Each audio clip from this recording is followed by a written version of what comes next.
What's going on, everybody? Applersky here, back with another video after a short hiatus, but I figured I'd put this short video together today about Marvel Rivals because I want to just admit that I was wrong about this game. Not to say that I've been, petitioning for it not to happen or publicly bashing it or anything like that.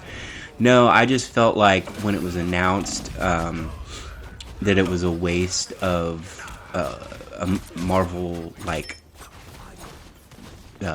assets and whatnot when they could have focused on something a little more story driven. However, I realize that these types of games are a lot of people like them, and they do attract a lot of player numbers.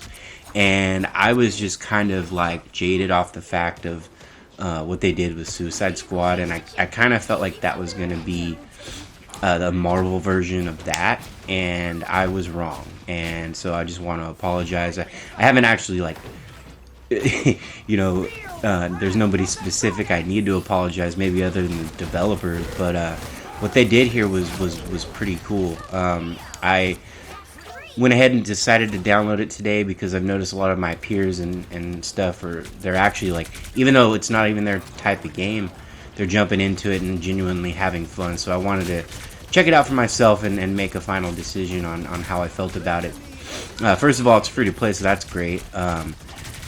It is fun. I completely suck at it. I only played it for about an hour. I was just kind of getting my feet wet, jumping back between character and character. I love the fact that some of my favorite characters are in it, like Moon Knight and Punisher, Psylocke. Even though I'm not really like super happy about, I didn't really care for the version of her that they picked, and I utterly sucked with her. I literally could not figure out how to use her, but I do like Storm, and I just love how many characters are in the game and how diverse it is. They got some deep cuts in there, such as Cloak and Dagger,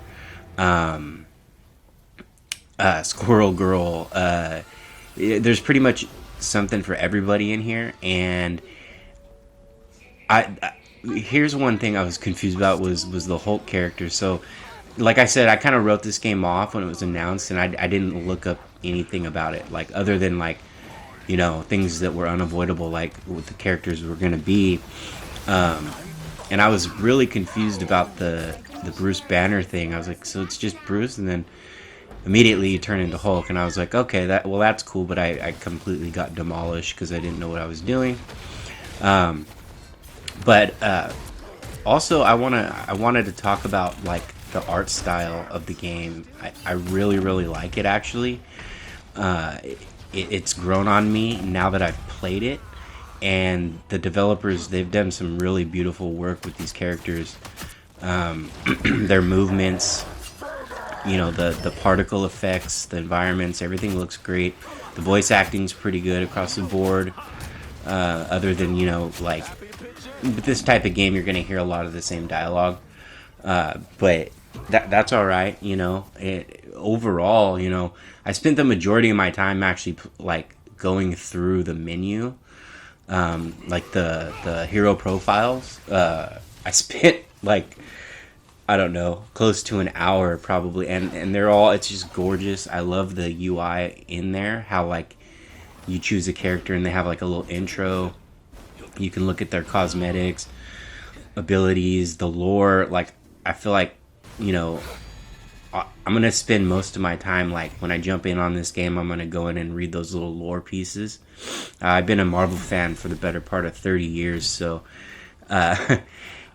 Marvel's very near and dear to my heart. So I figured there's a Marvel game out there, even though it's not my style of game, and who knows how much I'll play it. I probably won't really play it all that much unless they do some new character drops and whatnot.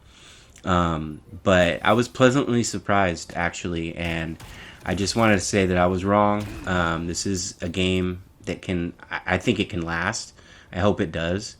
Not Punisher's like probably my favorite Marvel character, and I'm really not a fan of his look.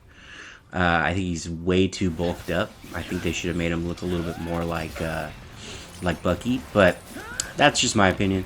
But these are really great too. These I was looking through some of these I guess they're like the victory things that you get for the MCU characters.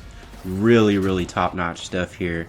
Scarlet Witch is probably my favorite that I've seen. It's like her contorting coming out of it's just awesome, awesome work. And they didn't even have to do this. Like, really, I mean, hats off to them. They put a lot of time. The developers put a lot of time into this, and I will be jumping back in here. You know, who knows? Maybe I'll get hooked, addicted to it. I don't know. I'm more of a single player guy myself, but I had a lot of fun with the couple hours I put in, and I just again, wanted to say that this is something I hope stays, with a player base and it continues for a long time, because it is really good quality. It is confusing, but then again, like I said, I haven't put very much time into it. I'm loving some of these skins. I'm not a fan of the battle pass thing, purchasing skins and stuff. I'll never be a fan of that, but it's kind of a preference. If you want it, you get it. If you don't, you don't. And that's how I feel about any games that have live service aspects like that. So just my quick thoughts on Marvel Rivals. I was wrong. It is actually a really good product, and it's free to play, so you can't go wrong there. So if you're new here, consider subscribing. And to everyone else coming back, thank you for watching, and I'll see you guys on the next video. Applersky out.